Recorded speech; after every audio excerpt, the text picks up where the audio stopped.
हिंदी साहित्य में जब व्यंग की बात होती है तब सबसे पहले श्री हरिशंकर परसाई का नाम आता है।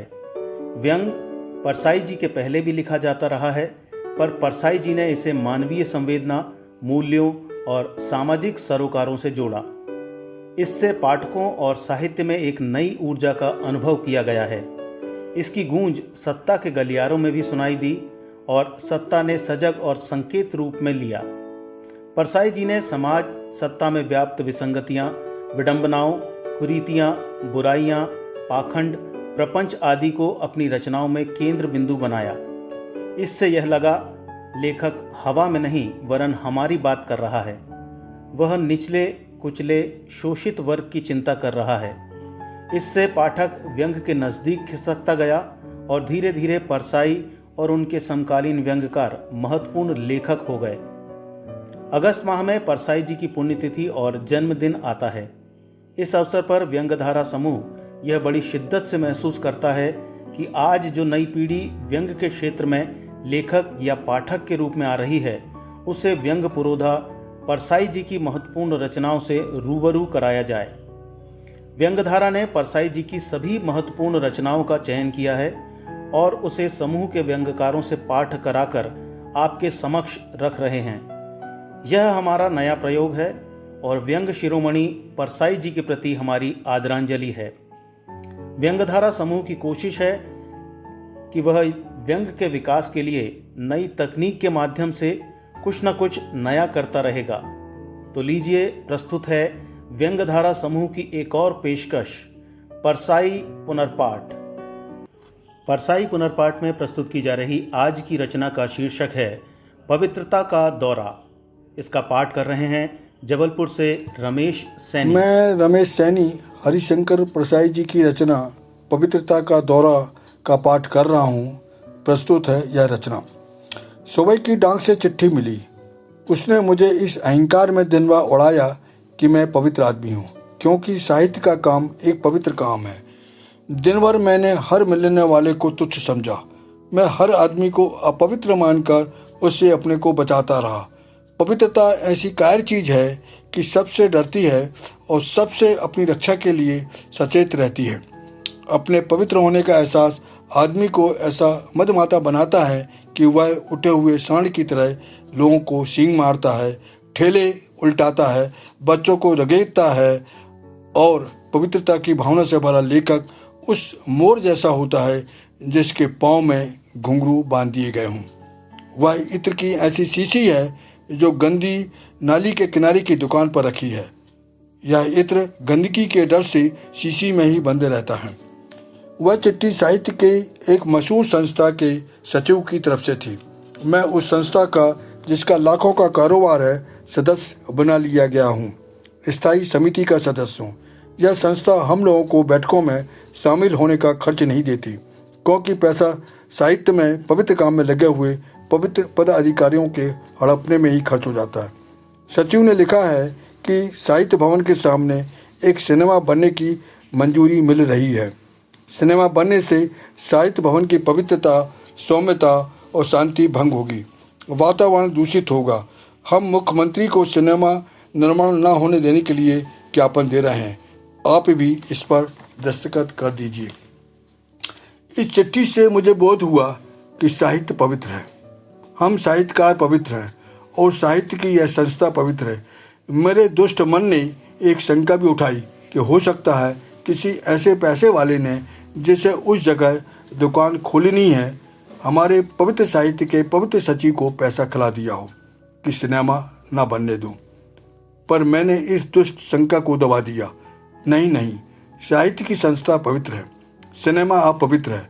हमें अपवित्रता से अपना पल्ला बचा लेना चाहिए। शाम की डाक से संस्था के विपक्षी गुट के नेता की चिट्ठी आई, जिसमें संस्था में हो रहे भ्रष्टाचार का ब्यौरा दिया गया था। इस पत्र ने मुझे झकझोरा। अपनी पवित्रता पर मुझे शंका हुई, साहित्य के काम की पवित्रता पर शंका हुई, साहित्य की संस्था की पवित्रता की मेरी उठान शांत हुई और मैं नॉर्मल हो गया। इतने साल साहित्य के क्षेत्र में हो गए, मैं कई बार पवित्र होने की दुर्घटना में फंसा, पर हर बार बच गया। मुझे लिखते हुए जब कुछ ही समय हुआ था, तभी बुजुर्ग साहित्यकार मुझसे कहते थे, आपने साहित्य रचना का कार्य अपने हाथ में लिया है, माता वीणा पाणी के मंदिर की पवित्रता बनाए रखिए। मैं थोड़ा फूलता था, सोचता था सिगरेट पीना छोड़ दूं, क्योंकि इस धुएं से देवी के मंदिर के धूप की सुगंध दबती होगी। पर मैं उबर गया। वे बुजुर्ग कहते, माँ भारती ने आपके सामने अंचल फैलाया है, उसे मणियों से भर दीजिए। वैसे कवि अंचल उस दिन कह रहे थे कि हम तो अब रजाई हो गए। जी हाँ, माँ भारती के अंचल में आप कचरा डालते जाएं और उसी में मैं मणि छोड़ता जाऊं। ये पवित्र लोग और पवित्र ही लिखने वाले लोग बड़े दिलचस्प होते हैं। एक मुझसे बार बार कहते, आप अब कुछ शाश्वत साहित्य लिखिए। मैं तो शाश्वत साहित्य लिखता हूँ। वे सट्टे का फिगर रोज नया लगाते थे, मगर साहित्य शाश्वत लिखते थे। वे मुझे वाल्मीकि की तरह दीमकों के बमीठे में दबे हुए लगते थे। शाश्वत साहित्य लिखने का संकल्प लेकर बैठने वाले मैंने तुरंत मरते देखा है। एक शाश्वत साहित्य लिखने वाले ने कई साल पहले मुझसे कहा था, अरे आप स्कूल में मास्टर होकर भी इतना अच्छा लिखते हैं। मैं तो सोचता था आप प्रोफेसर होंगे। उन्होंने स्कूल मास्टर लेखक की हमेशा उपेक्षा की है।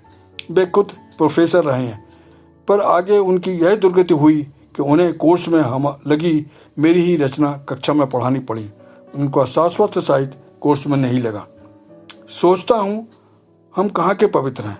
हम इससे अधिकांश ने अपनी लेखनी को रंडी बना दिया है, जो पैसे के लिए किसी के भी साथ सो जाती है। सत्ता इस लेखनी से बलात्कार कर लेती है। हम रिपोर्ट तक नहीं करते। कितने नीचों की तारीफ मैंने नहीं लिखी, कितने मिथ्या का प्रचार मैंने नहीं किया। अखबारों के मालिकों का रुख देखकर मेरे सत्य ने रूप बदले हैं। मुझसे सिनेमा के चाहे जैसे डाला कोई लिखा ले। मैं इसी कलम से बलात्कार की प्रशंसा में भी फिल्मी गीत लिख सकता हूँ और भगवत भजन भी लिख सकता हूँ। मुझसे आज पैसे देकर मजदूर विरोधी अखबार का संपादन करा लो और कल मैं उससे ज़्यादा पैसे लेकर ट्रेड यूनियन के अखबार का संपादन कर दूं। इसी कलम से तो मैंने पहले इंदिरा गांधी जिंदाबाद लिखा था, फिर इंदिरा गांधी मुर्दाबाद लिखा और अब फिर इंदिरा भारत है लिख रहा हूँ। क्या हमारी पवित्रता है? साहित्य भवन की पवित्रता को सिनेमा भवन क्या नष्ट कर देगा? पर होता है तो है। पवित्रता, शराफत, चरित्र का एक गुमान। इधर ही एक मोहल्ले में सिनेमा बनने वाला था तो शरीफों ने बड़ा हल्ला मचाया। यह शरीफों का मोहल्ला है, यहाँ शरीफ स्त्रियां रहती हैं और यहाँ सिनेमा बन रहा है।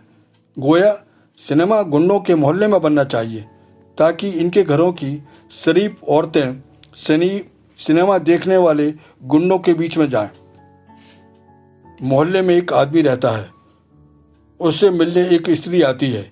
एक सज्जन कहने लगे, यह शरीफों का मोहल्ला है, यहाँ यह सब नहीं होना चाहिए। देखिए फलां की पास एक स्त्री आती है। मैंने कहा, साहब शरीफों का मोहल्ला है।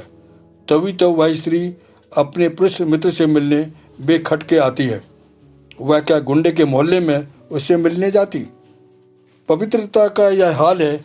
जब किसी मंदिर के पास से शराब की दुकान हटाने की मांग लोग करते हैं तब पुजारी बहुत दुखी होता है। उसे लेने के लिए दूर जाना पड़ेगा। यहाँ तो ठेकेदार भक्ति भाव में कभी कभी मुफ्त में भी पिला देता था। मैं शाम वाले पत्र में हक्का बक्का हो गया। कुछ हल्का हुआ। पवित्रता का मेरा नशा उतर गया। मैंने सोचा साहित्य भवन के सचिव को लिखूं। मुझे दूसरे पक्ष का भी पत्र मिल गया है जिसमें बताया गया है कि अपनी संस्था में कितना भ्रष्टाचार है। अब तो सिनेमा मालिक को ही मांग करनी चाहिए कि वह साहित्य की संस्था यहाँ से हटाई जाए, जिससे हमारे दर्शकों की नैतिकता पर बुरा असर न पड़े। इसमें बड़ा भ्रष्टाचार है। धन्यवाद।